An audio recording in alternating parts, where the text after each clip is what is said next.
Well, I don't know what you think, but I think that Buck Rogers and Wilma Deering might have some feelings for each other. Well, I hope it works out better than my Uncle Artie. I was in court this morning to see him get his divorce. Oh, was it an interesting trial? Sure. The judge said, "Mr. Stebbins, I'm granting you a divorce, and I'm going to give your wife $35 a week." What did Artie say to that? He said, "That's mighty nice of you, Judge, and I'll try to slip her a buck now and again myself." That's ridiculous. What were the grounds for the divorce? Misrepresentation. She said that before they were married, Uncle Artie told her he was well off. Well, was he? He was, but he didn't know it. He must have had better grounds than that. What else did she claim? Well, she wanted to get rid of him because he was always getting indifferent. Artie was getting indifferent. Yeah, he was getting in different girls' apartments every night. Oh, stop that nonsense. Marriage is a great institution. Yeah, but who wants to live in an institution? Costello, marriage is wonderful. Yeah, marriage is like a three-ring circus. A three-ring circus? Sure. Engagement ring, marriage ring, and suffering. Oh, come on, Costello, be serious. Didn't you have a date last night? Yeah, the girl I met at the movies. She's an usher. You mean she's an usherette? An usherette? Yeah, you can say that again. She ate and drank like a horse. We had a wonderful time. What did you do after dinner? Well, I took her home, and we sat in the parlor, just the two of us. Oh, it must have been romantic. Yeah, we sat on the sofa, and I read her a love story. And suddenly, she reached over and switched off the lights. Oh, what did you do? I turned it on again. Who can read in the dark? Well, you'll probably never see her again. That's all right. I think she was just going out with me because I told her I have $100 grand in my safe deposit box at the bank. You have $100 grand in the bank. Well, I used to have 2 of them, but I ate one this afternoon. And I didn't even tell her about the Hershey bars. Why in the world would you keep snacks at the bank? Well, because Uncle Artie's been cooking. Remember his last Halloween party? He served frankfurters with no meat in them. No meat in the frankfurters. Yeah, hollow weenies. Ah, Costello. You know, I hate to admit it, but all this talk about food has reminded me that I'm hungry. The last bite I had were some crumpets this morning. Crumpets? Oh yeah, I love those things. Costello, do you even know what crumpets are? Of course I do. Uh-huh, that's what I thought. I bet you've not only never had a crumpet, you don't even know what they are. I bet you can't even spell crumpets. I can spell anything. Okay, spell crumpets. C-R-U-M-P-E-S.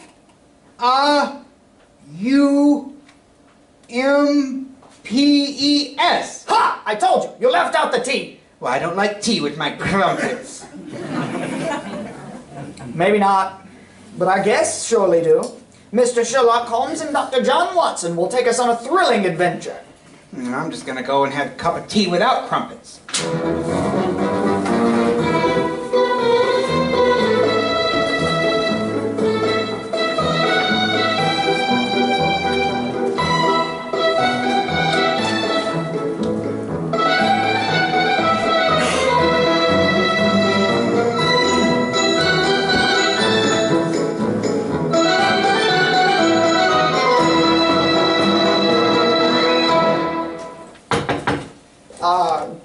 Come in. Come in. Yes, come in. Ah, good evening, Dr. Watson. Good evening, Mr. Bartell. Ah, you're quite muffled up tonight, I see. Overcoat, scarf, and gloves. Slip 'em off and come join me by the fire. Thanks, Doctor. Quite a nip in the air tonight. Yes, there is indeed. Well, Doctor, you told us last week that tonight's story centered around the activities of a brilliant and beautiful woman. Yes, my boy. Her name was Irene Adler. But I never knew Holmes to refer to her by any other name than the woman. Oh, she sounds mighty intriguing. How did she happen to meet with you? Well, I'll tell you the story from the beginning. One night, it was on the 20th of March, 1888 to be exact, I was returning home from a visit to a patient when my steps led me through Baker Street. Since my marriage, I hadn't seen much of Sherlock Holmes, and I just... You couldn't resist stopping by 221B, I'm sure, Doctor. Of course I couldn't. As I stood outside the well-remembered door, I looked up at the lighted windows and saw the tall, spare figure of my old friend pass twice and the dark silhouette against the blind. He was pacing the room, swiftly, eagerly, with his head sunk in his chest and his hands clasped behind him. To me, who knew his every mood and habit, his attitude and manner told their own story. He was hot on the scent of some new problem. I rang the bell, and a few moments later I found myself standing before him. Mad suits you, Watson. You look in splendid shape. Yes, Holmes, I'm feeling very well, thanks. And in practice again, I see. You didn't tell me that you'd gone back into harness. Oh? How do you know? Elementary, my dear chap. If a gentleman walks by a room smelling of iodoform, with a black mark of nitrate of silver on his right forefinger, and a bulge on the left side of his hat to show where he secreted his stethoscope, I shall be dull indeed if I didn't pronounce him to be an active member of the medical profession. Same as ever, Holmes. By the way, I'm not interrupting you, am I? Yes, you are, old fellow. But it's a most welcome interruption. So you're working on a new case? It looks like it. This letter arrived by the last post today. It's undated, has neither signature nor address. Okay, let's have a look. They will call upon you tonight at 7:45, a gentleman who desires to consult you on a matter of the very deepest moment. Your recent services to one of the royal houses of Europe have shown that you are one who may safely be trusted. This account of you we have from all quarters received. Be in your chamber then at that hour, and do not take it amiss if your visitor wears a mask. Great Scott! It all sounds very mysterious. What do you imagine it means? Look carefully at the note, Watson. What do you deduce from it? Oh, let's see.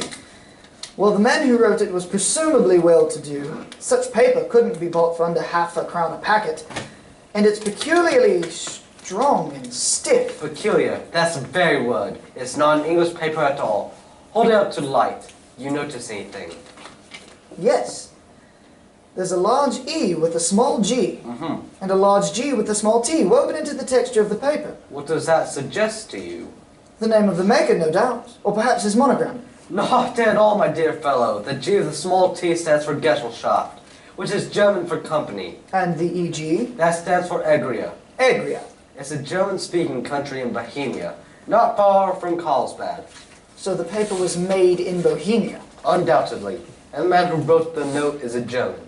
How do you know that? Observe the curious construction of the sentence. This account of you we have from all quarters received.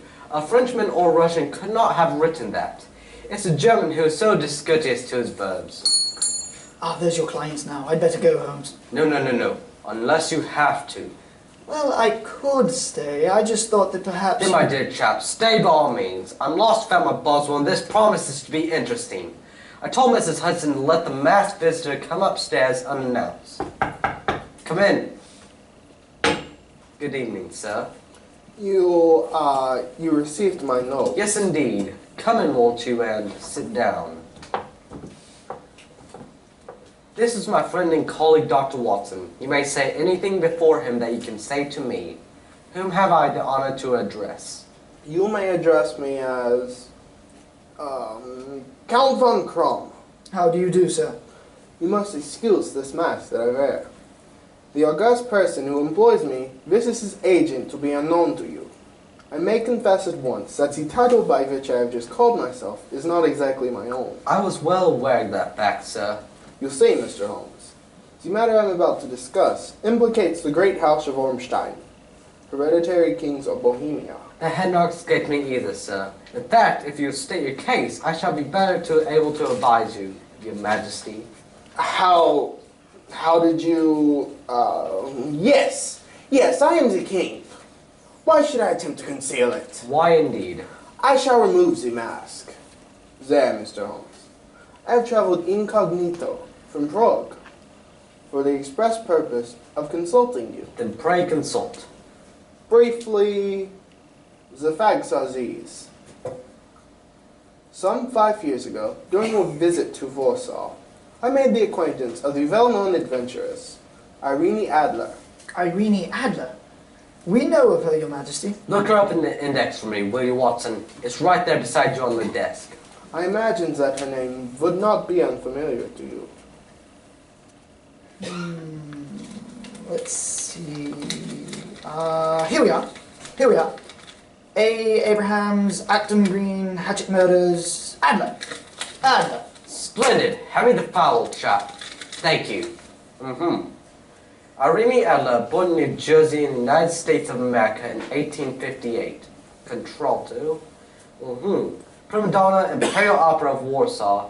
Oh, retired from operatic stage, living in London. Quite so. And here's a recent notation. Your Majesty, as I understand, became entangled with this young person, wrote her some compromising letters, and now is desirous of getting those letters back. Precisely so, but how could... Was there a secret marriage? Nine. No legal papers or certificates? No. Then I fail to follow, Your Majesty. If this young lady should produce her letters for blackmailing purposes, how is she to prove their authenticity? There's the handwriting. That could be forgery, Your Majesty. But it was private note paper. Stolen? My own seal. Imitated? My photograph. Bought? But we were both in the photograph. Oh, dear me, yes, that's very bad. Your Majesty has indeed committed an indiscretion. Did you inscribe this photograph, Your Majesty? Yes, Dr. Watson, I'm afraid I did. Good gracious me. Mr. Holmes, it must be recovered. Perhaps if you'd pay enough, the photograph might be bought. She refuses to sell. Stolen, then. 5 attempts have been made. Twice, burglars in my pay ransacked her house. Once we diverted her luggage when she traveled. Twice, she has been waylaid. There has been no result. Oh dear, it's quite a pretty little problem. It is a deadly serious one to me. Your Majesty, what does Miss Adler intend to do with the photograph? To ruin me. How, sir? Well, I am about to be married to the second daughter of the King of Scandinavia. She is the very soul of delicacy. A shadow of a doubt as to my conduct would bring the matter to an end. And Irene Adler threatens to send the photograph to your fiancé, I suppose. Yes, and she will do it, rather than let me marry another woman. There are no links to which she will not go, none.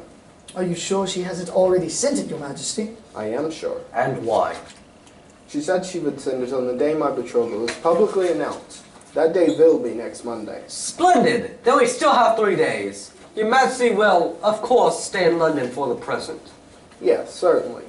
You will find me at Langham Hotel, registered as Count von Kron. Just 2 questions before you leave. What are they? Is the photograph large or small? Quite large, and it was in a heavy frame. I see. And what is Irene Adler's London address, please? Briony Lodge, Serpentine Avenue, St. John's Wood. Thank you, Your Majesty. Good night, and I trust that we shall soon have some good news for you. I am placing all my hopes in you, Mr. Holmes. Good night. Good night, Dr. Watson. Good night, Your Majesty. Fascinating problem, Holmes. I do wish I could help you with it. You can, my dear chap. I shall be glad of your company. Then what's our first move? A good night's rest. We'll meet here at 10 o'clock tomorrow morning. And then? Then, my dear fellow, we'll see what we can find out about Miss Irene Adler of the Warsaw Imperial Opera Company, and at the present residing at Briony Lodge, Serpentine Avenue, St. John's Wood.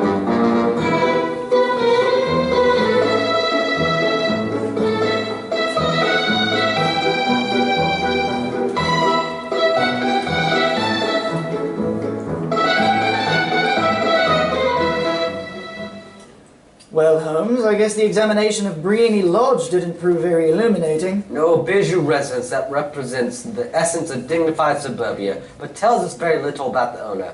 I think a visit to the local public house might prove more instructive. Come on, old chap. I see the door of a coach and horses inviting us from across the road. Well, at least our disguises shouldn't cause any suspicion. That's why I suggested them. In the character of a couple stable hands, I felt that we might inspire confidence. This is a horsey neighborhood, and there is a wonderful sympathy and Freemasonry among that fraternity. Here we are. Better let me do most of the talking. Yes, I will. I'm sure your accent will be more convincing than mine. Let's go in, shall we? Where will it be, mateys? Alpha bottle malt, please. How about you, Charlie? Oh, have a sign. 2 half boiled and boiled. Here we are. Here, that'll be a tenner. Have a drink first, Governor. Don't mind if I do. I'll be Guinness. You blokes new around here? Oh yes, we just come out from Clapham. Clapham, eh? Well, here's looking at you. You hunting for jobs? Yes, that's right. We was told that Miss Adler crossed at Briony Lodge near New Coachman and Groom. Well, it's the first time I've heard of it. But it might be true. Have you been over there to ask? No, not yet. We thought we'd find out something about the old girl first. Oh, she ain't no old girl, matey. She's the prettiest young thing you ever saw in a bonnet. And that's a fact. You know her, Governor. Yeah, of course I know. I used to drive a carriage, I did, before I come to work here. Oh, what'd you like? Well, as nice a little as anything you could find, chum. Work you hard? No. She lives quiet like. Goes out singing for concerts once in a while. The rest of the time it's money for gin. She goes out for a drive in the park every day at 5 and comes back to dinner at 6:30. The rest of the time she home. Oh, she ain't married yet, you say?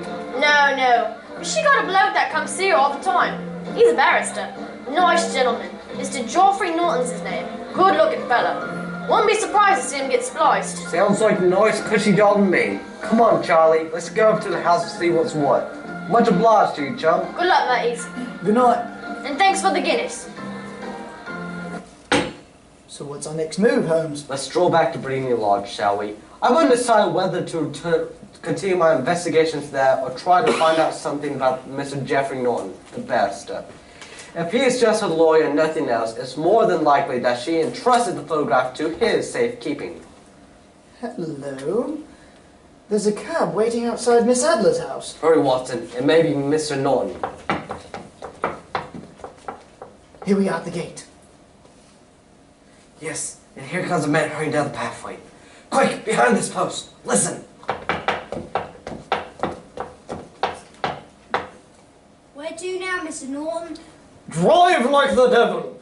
First to Gross and Hankey's in Regent Street, and then to the Church of St. Monica on the Edgware Road. Half a sovereign if you do it in 20 minutes. Right on, Mr. Norton. Open.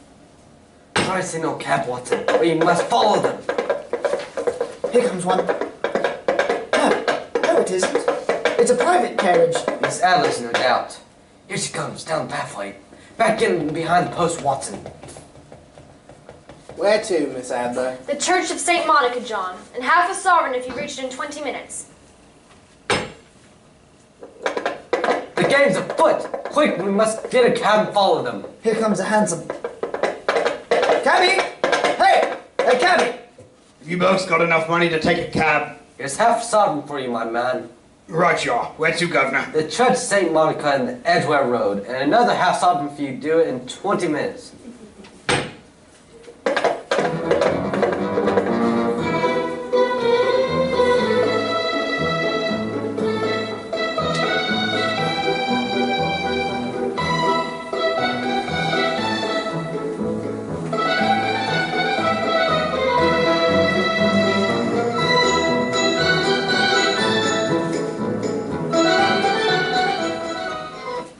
Well, Doctor, again you broke off your story at the most exciting point. Did you and Sherlock Holmes reach that church inside the 20 minutes? Yes, Mr. Bartell, we did. But the other carriages were there before us. Holmes went into the church after telling me to guard the outside. I must have waited for 10 minutes or more before Mr. Geoffrey Norton and Miss Adler came out, spoke a few words to each other, and then left, then and there in their separate conveyances. A moment later, Holmes, still dressed as a stable hand, came striding out of the church and down the steps towards me. He was obviously very excited. Watson! Have they left? Yes, in separate cabs. I overheard him say that he was going back to his office, and she said I shall drive out in the park as 5 o'clock as usual. Splendid! Then come on, we can return to Baker Street.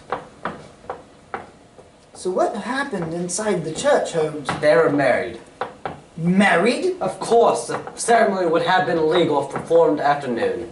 That accounted for the wild dash to the church. Jump into the cab, old fellow. Where to now, Governor? 221B Baker Street. Huh.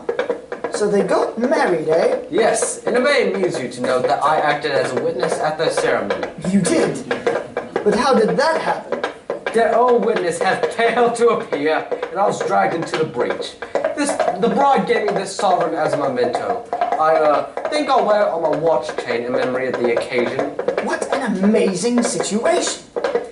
Things do begin to look better for the king, don't they? Now that she's Ms. Norton, the chances are that she won't want to expose His Majesty after all. I hope so, Watson. I hope so. But we can't afford to take any chances. I think the time is right for us to come close to grips with the lady.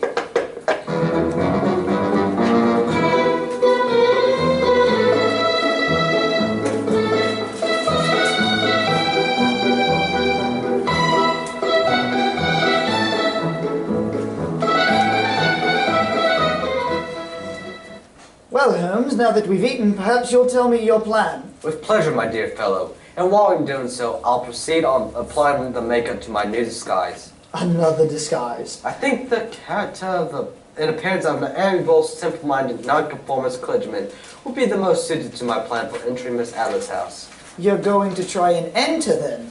I must, my dear fellow. I'm sure the photograph is there. Miss Adler, or rather Miss Norton, will return from a drive in the park at 6:30. We must be at Bremen Lodge to meet her. And what then? But you must leave that to me. I've already made my arrangements there. There is only one point on which I must insist. You must not interfere, come what may. You understand? I'm to remain neutral? Yes. There'll be some small unpleasantness. Don't join in. It will end in my being conveyed into the house. As soon as I'm able to, I shall open one of the windows. You are to watch from outside. When I raise my hand, you will throw an object that I shall give you through the window, and at the same time cry fire. You follow me? Entirely, but what am I to throw? Oh, it's nothing. It's very formidable. Here it is. Looks like a great big cigar. An ordinary plumber's smoke rocket, fitted with a cap at either end to make it self-lighting. Your task is confined to throwing it through the window. When you raise a cry of fire, it will be taken up by quite a number of people. You may then walk to the end of the street and I'll rejoin you in 10 minutes. I hope I made myself clear. Perfectly.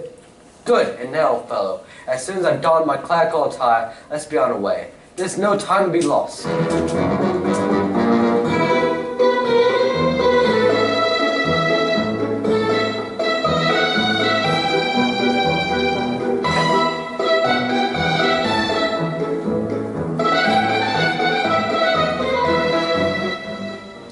It's nearly 6:30, Holmes. We've been pacing up and down in front of her house for half an hour now. I hope she does come back. I'm sure she will.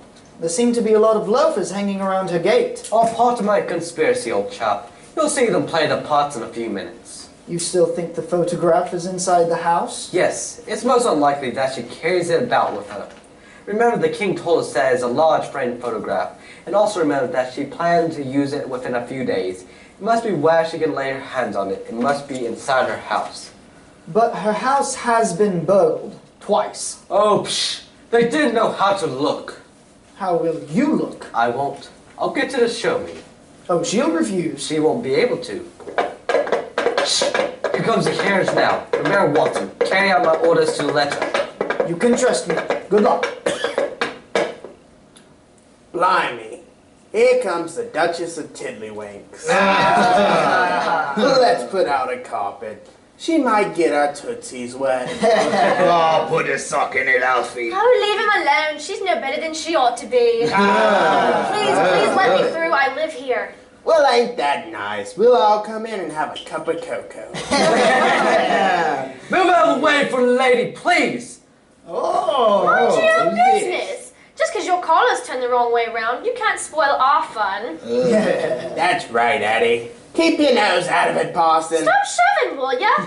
Please, don't fight about it. I'll tell you what. Stop molesting the lady, please! Oh, do ya? Then how would you like a biff on the nose, Mr. Clergyman? Oh, he's hit the poor man. And then he ran away. The coward. Is the clergyman badly hurt? He hit his head, ma'am. As he fell, if you ask me, he's bad. He's bleeding something terrible. Shall we bring him in, Mum? He can't lie here in the street. Oh, why, of course. Bring him in. Right, y'all, Mum. Yeah, but Righto. give us time. Poor fella. Did you see what happened to him, mister? Yes, I saw, my good woman. A very convincing demonstration. What you mean? Weren't you paid by, a certain gentleman for this performance? Oh, he knows about it too. You must be a friend of Mr. Sherlock Holmes. I am indeed. A nice gentleman. He gave us 5 bob apiece for tonight's work. We ain't through yet, though. We gotta start yelling fire when someone tells us to. I'm that someone, my dear lady. Actually, there's Mr. Holmes now. He's inside the house. Yes, he's opening up a window. Now he's raising his hand. That's my signal. Now to throw the rocket. There we go. Fire! Fire!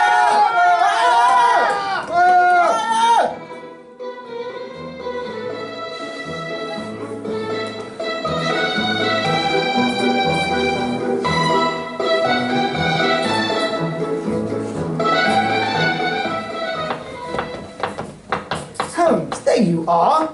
You have the photograph? No, but I know what it is. She showed me as I told you she would. Well, I'm still in the dark. There's no mystery, old chap. When my accomplices started to round the street, I had a little moisture red paint in my hand. My good friend Alfie pretended to strike me. I clapped my hand to my head and I fell down. It's an old trick. Yes, I understand that, but how did my throwing the rocket help you? It was all important, my dear fellow. When a woman thinks her house is on fire, her instinct is at once to rush for the thing that she values most. A married woman grabs her baby. An unmarried one reaches for a jewel box. In this case, of course, it was a photograph. So where was it?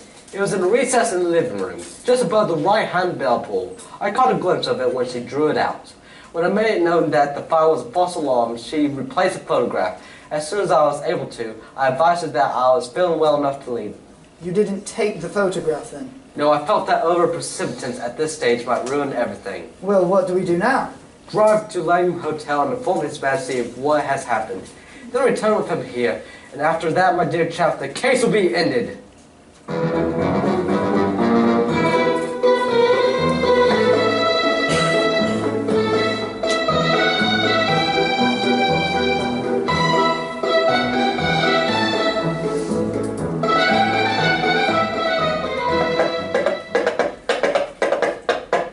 This is Briony Lord, Your Majesty. I am all impatience. You are certain the photograph will still be there, Mr. Holmes? I have every reason to believe so, Your Majesty. I must confess, this is going to be something of an ordeal. Did I suggest that you let me do most of the talking, Your Majesty? I think I know how to handle a lady. Mr. Sherlock Holmes, I believe? Yes, I'm Mr. Holmes, but how did you know? My mistress told me that you'd be likely to call. She's left for the continent with her husband, You mean she's left England? never to return. Then the papers? And the photograph? All is lost! We'll soon see. Follow me. She said you'd be looking for something. I do hope you find it. This was the bell pull. Slide handle behind it. Aha, here it is. Is the photograph there, Mr. Holmes? There's a photograph, Your Majesty, but it's a photograph of the lady alone. Here's a letter and it's addressed to me. What does it say, Holmes? My dear Mr. Sherlock Holmes, you really did it very well until after the fire alarm. I had no suspicions, but then when I realized how I betrayed myself, I began to think had been warned that the king employed an agent. He certainly would imply you. May I congratulate you on your disguise as a dear old clergyman. Great Scott! She was much more clever than you thought, Holmes. Yeah, go on. What else does it say? My husband and I both thought the best recourse was flight. So you'll find the nest empty. As to the photograph of the king myself, His Majesty may rest in peace. Oh, thank goodness for that. I love and am loved by a better man than he. I leave another photograph, however, that he might care to possess. And I remain, dear Mr. Sherlock Holmes, fairly truly yours, Irene Norton, nee Adler. What a woman, Watson, what a woman, what a magnificent woman. She fully, completely. But I'm sorry, Your Majesty. I've been unable to bring your business to a more successful conclusion. On the contrary, my dear sir, nothing could be more successful. I know that Irene's word is inviolate. The incriminating photograph is now as safe as if it were in the fire. Well, I'm glad to hear Your Majesty say so. I'm immensely indebted to you. Pray, tell me what way I can reward you. This battle ring that I wear. I should be proud. Your Majesty has something that I shall value even more highly. You have but to name it. This photograph, sir. Irene's photograph? But certainly. However, you must let me give you something more substantial. Oh, no. Your Majesty, this is something I shall treasure all my life. This is a golden sovereign I received from a lady's hand. They will remind me that I was once tricked by a woman that I shall never forget.